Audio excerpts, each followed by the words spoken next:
আপনাদের বাড়িতেও কি এরকম কচু থাকলে আপনারা ফেলে দেন? কিন্তু এখন থেকে আর ফেলতে হবে না।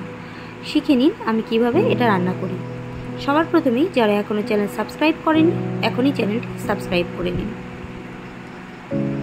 প্রথমে কচুগুলোর খোসা ছাড়িয়ে নিচ্ছি আর সেগুলোকে খুব সুন্দর করে কেটে নেব। খোসা ছাড়ানোর সময় একটু মোটা করেই ছাড়াতে হবে, যাতে কোনো রকমভাবে কচু গলায় না ধরে। আর এটি হচ্ছে শোলা কচুর গোড়াটা। এটিকে অনেকেই আপনারা ফেলে দেন, কিন্তু এইভাবে রান্না করে দেখুন, খেতে কিন্তু অসাধারণ লাগবে। এগুলোকে একদম ছোট ছোট করে পিস করে কেটে নেব। একই সাথে এতে আমি দিয়ে দেব আলু। আপনারা চাইলে দিতেই পারে, আবার না চাইলে না দেবে। আমি কেটে জলে রাখছি। একই সাথে কিছু পরিমাণে আদা আর 3-4টে রসুনের কোয়া দিয়ে দিয়েছি, হাফ পেঁয়াজ কাটা। একই সাথে আমি ওটা মিক্সার গ্রাইন্ডারে দিয়ে একটি ফাইন পেস্ট তৈরি করে নেব। কড়াইতে দিয়ে দিচ্ছি তেল। তেল গরম হয়ে গেলে একই রকমভাবে আমি ছোট ছোট পিস করে কেটে রেখেছিলাম আলু। সবার প্রথমেই কড়াইয়ে তেল গরম হলেই তাতে আমি আলুগুলোকে ভেজে নেব। গ্যাসের ফ্লেম হাই রেখেই আমি আলুগুলোকে ভেজে নেব। আর আলুগুলো ভাজার সময় আমি এতে কোনো রকম নুন দেইনি। আলুগুলো ভাজা হয়ে গেছে, তেল থেকে আলুগুলো তুলে নিচ্ছি।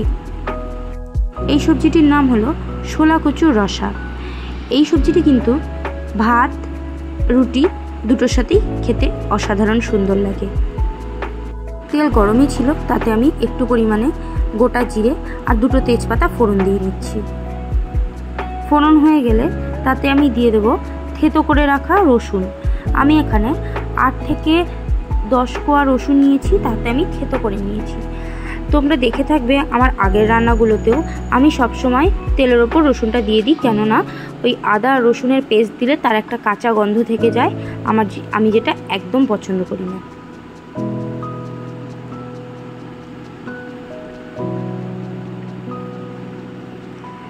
তারপরে আমি দিয়ে দিচ্ছি ওই একই তেলে পেঁয়াজগুলো।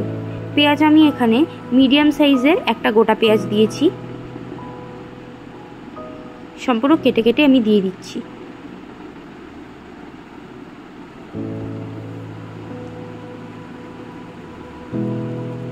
পেঁয়াজটা দিয়েছি, আর পেঁয়াজটা রান্নার জন্য সেই পরিমাণ মতোই একটু পরিমাণে নুন দিয়ে দিচ্ছি। সুন্দর করে নাড়াচাড়া করে পেঁয়াজটাকে ভেজে নিতে হবে। পেঁয়াজটার কাঁচা গন্ধ যাওয়া পর্যন্ত যে শুধু ভাজতে হবে তা না, একটু ভালো মতোই ভেজে নিতে হবে। দেখতেই পাচ্ছ কতটা ভেজে নিয়েছি। এবার তাতে আমি কচুগুলো দিয়ে দিচ্ছি।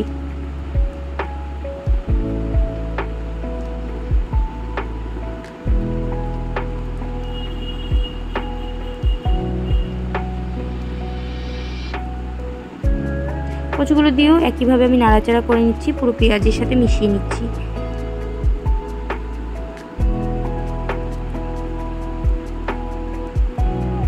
কচু দিয়েই তাতে আমি দিয়ে দেবো পরিমাণ মতো নুন। নুন দিলে কচুটা কিন্তু সেদ্ধ হবে। আর একটা ভুল তোমরা কিন্তু কখনোই করবে না, সেটি হচ্ছে কচু কিন্তু একেবারে আলুর মতো সেদ্ধ হয়ে নরম হয় না, সেটা কিন্তু একটু কচকচে ভাব থেকেই যায়, তাকে তুমি 2 ঘন্টা ধরেই সেদ্ধ করো না কেন। আর যারা এখনো এই কথাটা জানো না, তারা এখন জেনে নাও। এবার ভেজে রাখা আলুগুলোও আমি এতে দিয়ে দিচ্ছি।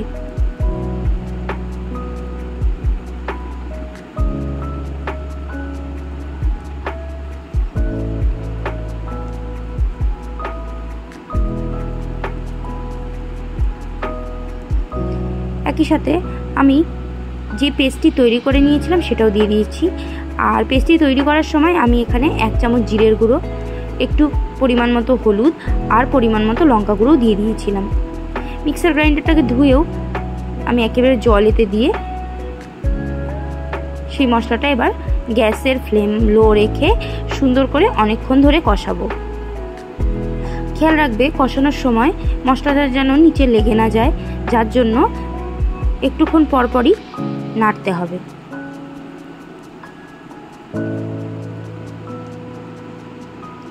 এইভাবেই কিন্তু অনেকক্ষণ কষানো হয়ে গেছে। দেখতেই পাচ্ছ পুরো তেল ছেড়ে দিয়েছে।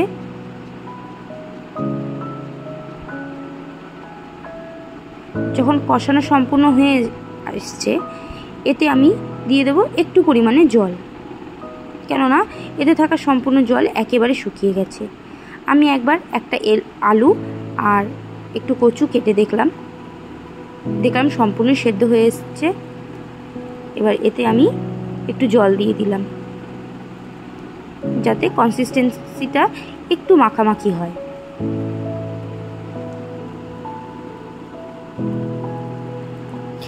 নামানোর আগে একটুখানি চিনি আর একটুখানি গরম মশলার গুঁড়ো দিয়ে আমি এটা নামিয়ে নিচ্ছি।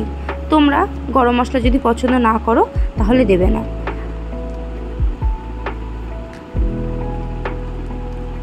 আমার রেসিপি কেমন লাগলো কমেন্ট করে কিন্তু অবশ্যই জানাবে।